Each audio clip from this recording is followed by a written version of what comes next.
here's the blockbuster development in this whole Russia investigation, bringing together the two most formidable thorns in the president's side, Special Counsel Robert Mueller and...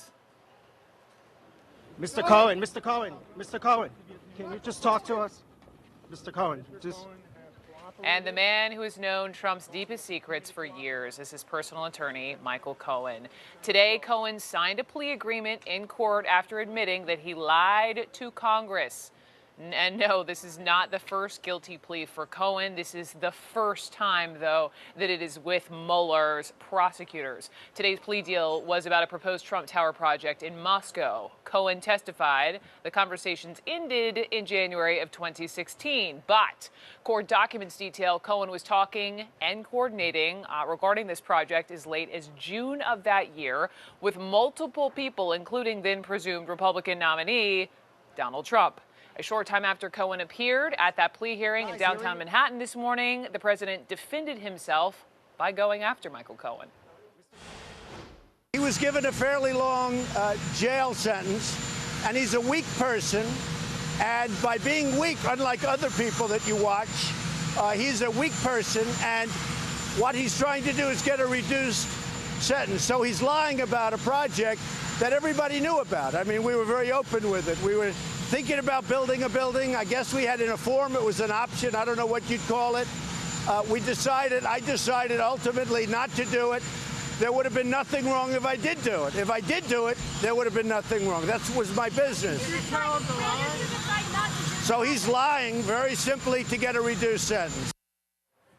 Okay, quick fact check. Very few people actually knew of this Trump Tower project in Moscow at the time. It came to light after the presidential inauguration. And here is why Cohen's plea deal with Mueller matters so much. Among the many questions, it raises the possibility of Trump concealing his business dealings with a foreign power, in this case, Russia. It also raises the questions of whether the Kremlin had leverage over Trump while he was a candidate and as people were voting for him all through the primary season that spring. And finally, think about what this may mean for the future of the Russia investigation. We know that Cohen has shared information with Mueller's team at least 7 different times, and through this plea agreement, Mueller has put on court record that Cohen is telling the truth. We start with the guy who was shouting questions this morning in downtown Manhattan. I have with me CNN crime and justice reporter Shimon Prokupecz, getting into the specifics of what Cohen said. So what did he say he had testified initially to Congress, and where was he lying? Right, and where he was lying was that he claimed he briefed the president on it. He and the president did not have those conversations during the campaign. Well, given specific dates, well after the political season, it's clear what he says he was doing was trying to protect the president here, trying to minimize the impact of the Russia investigation as it related to him running for president. And what we have again is another instance of Michael Cohen here admitting that he was trying to protect the president. There's a cover-up here, right? A continued cover-up that he was part of to try and protect the president during the campaign from certain details getting out that could potentially affect the campaign and that also could potentially help the Russia investigation. So that is essentially what Michael Cohen admitted to doing.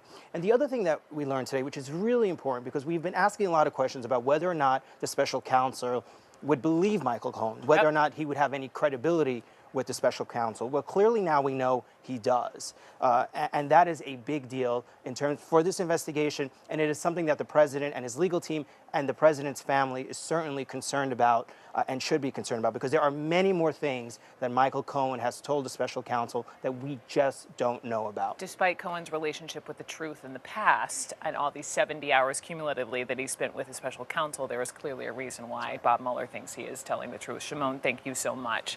Let me just remind you of also a huge takeaway from today. The plea deal makes clear that the special counsel believes Michael Cohen has been providing, to Shimon's point, truthful information, and they expect him to continue to do so. So let's go to CNN's Kara Scannell. And Kara, take us inside this plea agreement. Well, Brooke, we've learned quite a bit of information from this plea agreement that Michael Cohen has been giving these proffer sessions, which is where he's going in and telling the special counsel's office everything he knows that could be of value. since August 7th. Now, he's been in there 7 times and continuing until just a couple of weeks ago. So he's been providing a lot of information to them over all of these meetings, and we didn't really know the extent of his cooperation. And they're also saying as part of this deal, because he's pleading guilty to 1 count of making a false statement, that he would receive between 0 and 6 months in prison. He still has the other charges that he pled guilty to in August, which he will have to face the sentencing on as well. But this deal with the special counsel's office is a short period of time, which also shows that they're valuing his cooperation. And it's very interesting in here also, when it outlines the extent of his cooperation, the willingness of the special counsel to stand up at that sentencing for those other charges, where they're going to say he's been a good cooperator.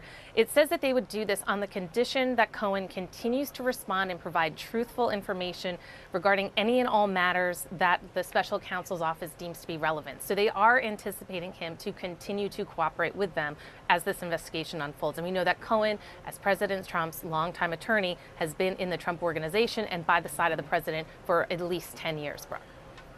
Kara, thank you very much. So much to discuss. With me, a trio of CNN legal analysts, former FBI Special Agent Asha Rangappa, former federal prosecutor Ellie Honig, and former prosecutor Paul Callan. So let's just dive right in. Asha, to you. First, just put in perspective why this Moscow project lie is such a big deal. So there's a very short-term, concrete way that it matters and a big picture way that it matters. The short term is that Trump just turned in his answers to Robert Mueller. He was undoubtedly asked about this Trump Tower timing. If he lied about it, Mueller now has information that proves that he would have lied, because he knows that Cohen lied. This is a problem for him. Yeah. In the big picture, as you mentioned earlier, this is about foreign influence and self-dealing. These are the 2 things that our framers of our Constitution wanted to avoid in anybody becoming president of the United States. And it was at play during Trump's campaign, and he did not disclose it to the American public. National security issue? National security issue, because even though he didn't go through with it, the fact that it was concealed is something that the Kremlin has in its back pocket as something they can hold over his head like a sword of Damocles for the entire presidency. Let's get back to the sword of Damocles and why that could be key in a second. But to you guys, just also reminding everyone, I know it feels like forever ago, but June of 2016, Trump Tower meeting in New York. Also when we as Americans went through that entire primary process, so people were voting, Trump becomes the nominee in May. We know that they're figuring out, the RNC platform, all of this happening, sort of Damocles weaves back in here, maybe a sweetener with Russia, we don't know, right? Just the timing is important. It's all about the timing. The dispute here, so to speak, is did the Moscow project end in January 16 or did it go to June of 16? Cohen testified in Congress, it was over as of January. Now today it's revealed that it went to June 16. Trump then gets out and says Cohen's lying, but he's not lying. We know it from this court document. They have texts, they have emails from May and June of 16 showing the Trump org still working with Cohen to try to get approval for the Moscow project. Trump also said, who cares? Project never happened. What's the difference? The who cares is Trump org needed to get approvals from the Russian state to do this project. And so Trump is in a position deep into the campaign, as Asha said, of needing to please the Russian government. Trump stands in front of the White House today and he says, essentially, no big deal. I didn't think I was going to win. I'm a businessman. I was doing both at the time, that there would be no problem with that. Explain why there would be a problem. Well, there would be a problem for a couple of reasons. First, while this project was going on, according to Michael Cohen and believed by Mueller, you had the Republican National Convention occurring in the summer of 2016. A platform was being prepared that had to do with how we treat Russia, how we treat Ukraine. Now, you have to fast forward to the election itself, what a close election it was with Hillary Clinton. If the voters knew that Trump was trying to work a project in Moscow to help his business while running for president, would that have shifted enough votes to shift the election? I think you can make an argument that it may very well have changed the election. Yeah. Point number 2 is, let's go after the first of the year. Trump is sworn in January of 2017. This testimony that was submitted to Congress by Michael Cohen occurred after he was sworn in as president. Now, you have to say to yourself, is it likely that Cohen would have told Trump, who, by the way, he was on very good terms with at the time, he was his personal attorney, negotiating the Stormy Daniels deal and other things, right? So would he have mentioned to Trump, this is what I'm going to tell Congress? It seems to me that you might mention that, your personal attorney, to the person you work for. So did Trump know that he was submitting false testimony to Congress? Did he aid and abet in the submission of the false testimony? All excellent questions. That's it. You bring up the fact that he was so loyal with Trump for so many years, and he's also had this, as I was saying to Shimon, kind of loose relationship with the truth, right? So why is Mueller so convinced now he is telling the truth? Because he has evidence to back it up. I don't think that Mueller would place all his faith in Michael Cohen's testimony alone. He is pleading guilty to charges of, lying on his taxes and concealing campaign contributions. So he's not a fully trustworthy individual unless what he says can be corroborated.